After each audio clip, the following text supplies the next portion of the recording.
ഇപ്പോൾ ചില മാധ്യമങ്ങൾ രാഷ്ട്രീയം നോക്കി പ്രതികളെ കൈകാര്യം ചെയ്യുന്നത് അതൊരു തരത്തിലുള്ള അധപ്പതനമാണ് എന്നത് തിരിച്ചറിയാൻ മാധ്യമങ്ങൾക്ക് പൊതുവിൽ കഴിയേണ്ടതായിട്ടുണ്ട്. ഇപ്പം അടുത്ത കാലത്ത് വന്ന വേറൊരു സംഭവം എല്ലാവരുടെയും മനസ്സിലുള്ളതാണ്. എങ്കിലും ഇതൊരു പ്രധാനപ്പെട്ട മാധ്യമത്തിൻ്റെ കെട്ടിട ഉദ്ഘാടനത്തിൻ്റെ ഘട്ടമായതുകൊണ്ട് അതുകൂടി പരാമർശിക്കാൻ ഞാൻ ഉദ്ദേശിക്കുകയാണ്. അത് വാളയാർ കേസാണ്. എന്തായിരുന്നു വാളയാർ കേസിൻ്റെ അവസ്ഥ എന്നത് എല്ലാവർക്കും ഓർമ്മയുണ്ടല്ലോ.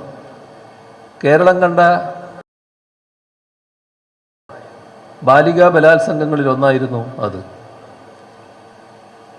അതിലെ യഥാർത്ഥ കുറ്റവാളി ആരാണെന്ന് ആ നാട്ടിൽ ചെന്ന് ചോദിച്ചാൽ ആരും പറഞ്ഞു തരുമായിരുന്നു.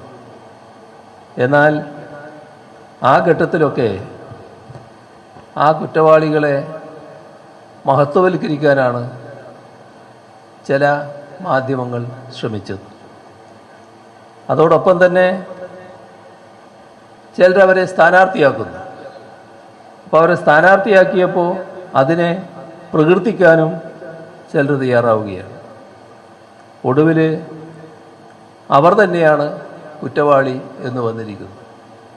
അപ്പോഴോ ആ വിഷയം പൂർണ്ണമായും ഉപേക്ഷിക്കുകയാണ്. നേരത്തെ തങ്ങൾ കൈകാര്യം ചെയ്ത ഏറ്റവും പ്രധാനപ്പെട്ട വിഷയം, ഒരുപാട് സ്ഥലം അതിനുവേണ്ടി, സമയം അതിനുവേണ്ടി മാറ്റിവെച്ചവർ ഇപ്പോൾ പൂർണ്ണ നിശബ്ദതയിലേക്ക് മാറുന്നു. അപ്പോൾ ഇടതുപക്ഷ വിരുദ്ധമാണ് നിങ്ങളുടെ രാഷ്ട്രീയമെങ്കിൽ നിങ്ങൾ ഹീറോ ആവും.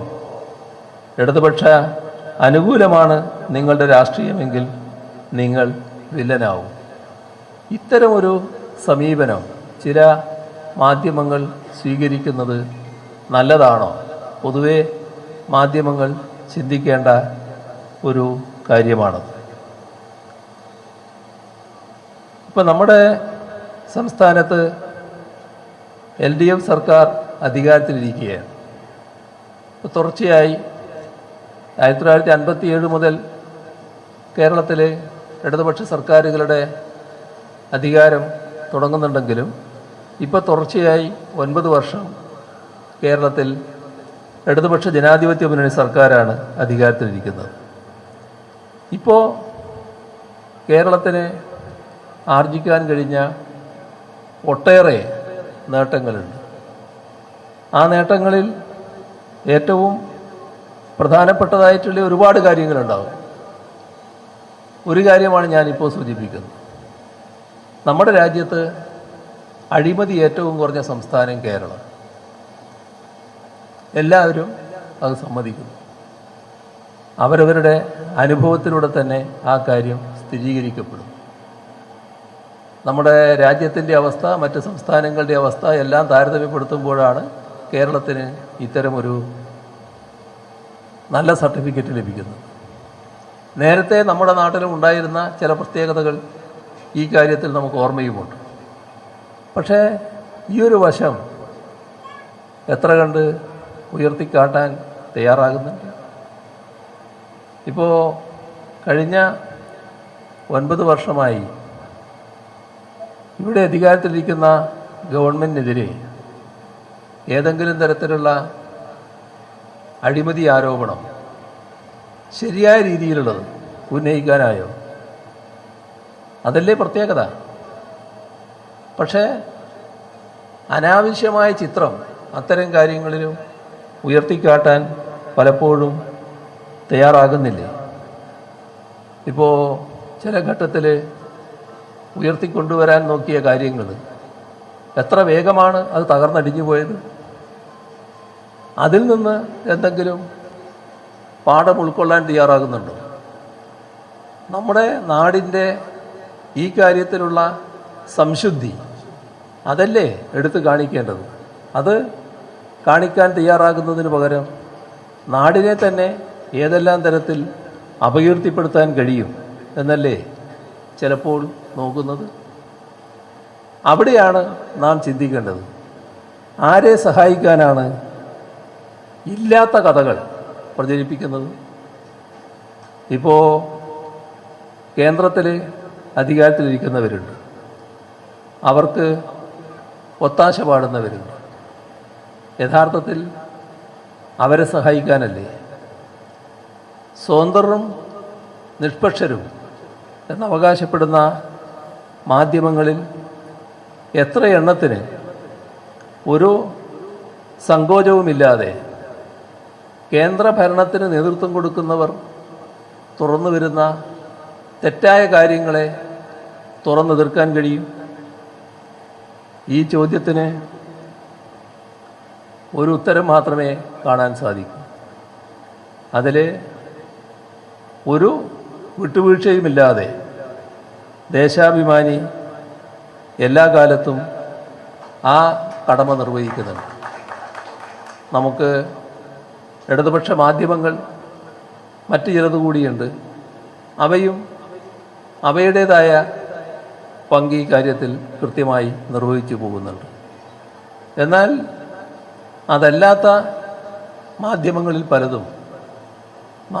പലതുമെന്നല്ല, മിക്കവാറും മാധ്യമങ്ങൾ ഈ പങ്ക് നിർവഹിക്കുന്നുണ്ടോ?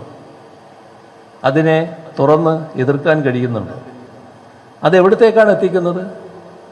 നമ്മുടെ രാജ്യത്തിൻ്റെ മതനിരപേക്ഷത വെല്ലുവിളിക്കപ്പെടുന്നു. നമ്മുടെ രാജ്യത്തിൻ്റെ ഭരണഘടന തകർക്കാനുള്ള നീക്കങ്ങൾ നടക്കുന്നു. നമ്മുടെ രാജ്യം ഉയർത്തിപ്പിടിക്കുന്ന മൂല്യങ്ങൾ തകർക്കാനുള്ള ശ്രമം നടക്കുന്നു. കടുത്ത വർഗീയ ചേരിതിരിവുണ്ടാക്കാൻ ശ്രമങ്ങൾ നടക്കുന്നു. ഇത്തരം കാര്യങ്ങൾ തുറന്നു കാണിക്കാൻ തയ്യാറാകണ്ടേ? സാമ്രാജ്യത്വം വലിയ തോതിൽ പിടിമുറുക്കുകയാണ്. നമ്മൾ ഈ ലോകത്തൊന്നുമല്ല ജീവിക്കുന്നത് എന്ന മട്ടിലത് കാണാത്ത ഭാവം നടിക്കുകയാണ്. അമേരിക്കൻ സാമ്രാജ്യത്വത്തിൻ്റെ ഏറ്റവും ഇഷ്ടതോഴനായി മാറാനുള്ള വ്യഗ്രതയിൽ നമ്മുടെ പലതും നഷ്ടപ്പെടുത്താനുള്ള നീക്കങ്ങളാണ് നടന്നുകൊണ്ടിരിക്കുന്നത്. അത്തരം കാര്യങ്ങൾ സാധാരണഗതിയിൽ നമ്മുടെ ജനങ്ങളുടെ മുന്നിൽ, നാടിൻ്റെ മുന്നിൽ അവതരിപ്പിക്കാനുള്ള ബാധ്യത മാധ്യമങ്ങൾക്കുള്ളതാണ്. ദേശാഭിമാനി അത് നിർവഹിക്കുന്നുണ്ട്, ഇടതുപക്ഷ മാധ്യമങ്ങൾ നിർവഹിക്കുന്നുണ്ട്. പക്ഷേ ആ ബാധ്യത എന്തുകൊണ്ട് നിഷ്പക്ഷവും സ്വതന്ത്രവുമെന്ന് പറയുന്ന മറ്റ് മാധ്യമങ്ങൾക്ക് നിർവഹിക്കാൻ കഴിയുന്നില്ല എന്നത് ആലോചിക്കേണ്ട കാര്യമാണ്. ഇത്തരം ഒരു തിരിച്ചറിവ് ഇന്നത്തെ കേരളത്തിൽ ഉണ്ടാവുക എന്നത് പ്രധാനമാണ്.